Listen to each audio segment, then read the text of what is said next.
Well, welcome to another installment of Eternity. It's an ongoing process which apparently lasts forever, and I'm glad you returned for another installment. Well, the next chapter in my book goes on from explaining the vastness of space, the vastness of the infinite universe, and turns its direction in the opposite way. I talk about. Well, let me just give you a little excerpt. Okay.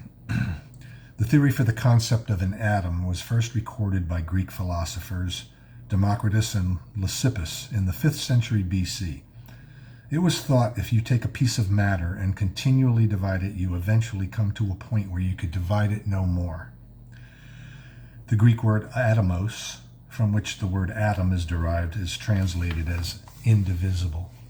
Well, thanks to modern science, and like I say, it has its purpose. It serves a means by which to explain the things that we see around us and the things that are unseen. The things that are unseen are, subatomic, atomic, subatomic.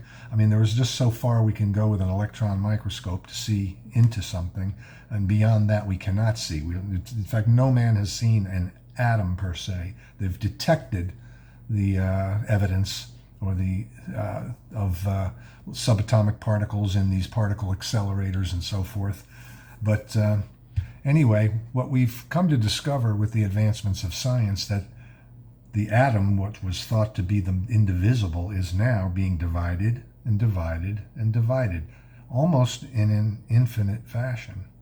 In fact, we get down to particles such as quarks and, protons, neutrons, and electrons were the first things discovered as subatomic particles. But now with quantum theory, we see, like I've said, quarks, leptons, bosons.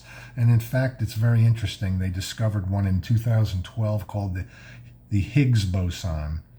And without elaborating on what I mentioned about it in the book, the scientists called this the God particle. Now, I go on to say about these subatomic particles as being certain types of them being able to exist in two different places at once. See, I don't understand all this. Like I said, I'm a person of average intelligence, so I'm only, can grasp just so much of this. But with that being said, can you imagine that there's a particle that you can't measure by time or space, and it moves from here to there without any detection? Where you think it's going to be here, it's over there. Well, here is God again demonstrating to us a world. In fact, they invented quantum mechanics to deal with this, because the physics in the atomic realm seem contrary to everything that we see outside of us in normal physics. In fact,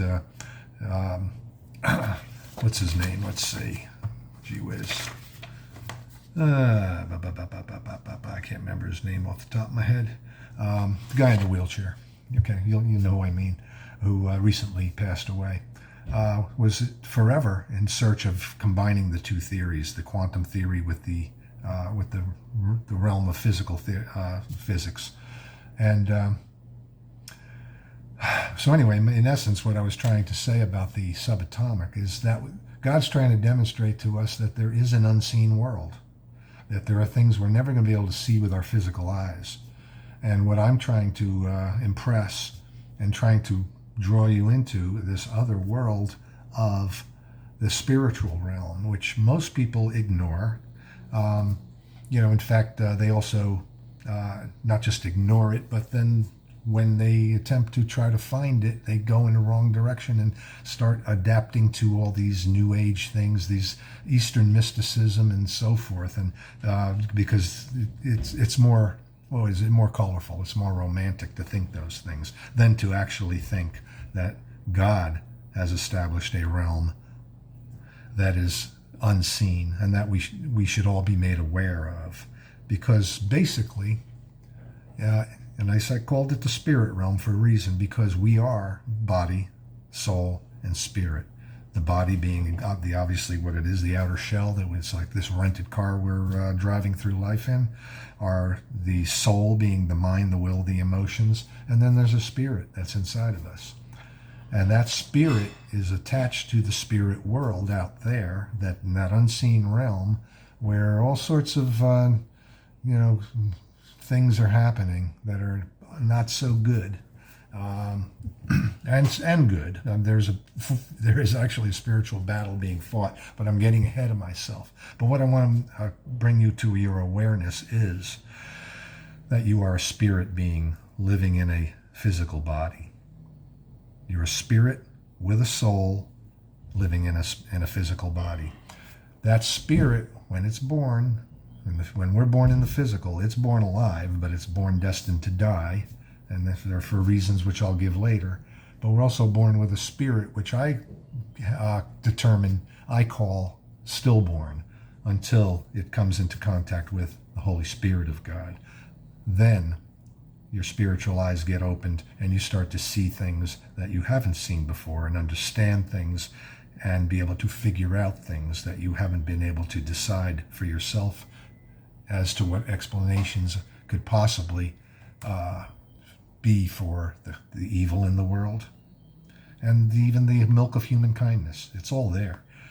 But in any event, I just thought I'd give you a little glimpse of that chapter where infinity doesn't go all the way out there. It also goes all the way inside the unseen world of the molecular, the atomic, and the subatomic, and on and on and on, which we haven't yet discovered, because I suspect we will discover more and more and more, and it will continually get smaller and smaller and smaller. So basically, we live right somewhere smack dab in the middle of this eternity, this vastness in both directions. It's kind of an interesting thought. So if you want to hear more, tune into my next video. Thank you very much for listening. I appreciate it.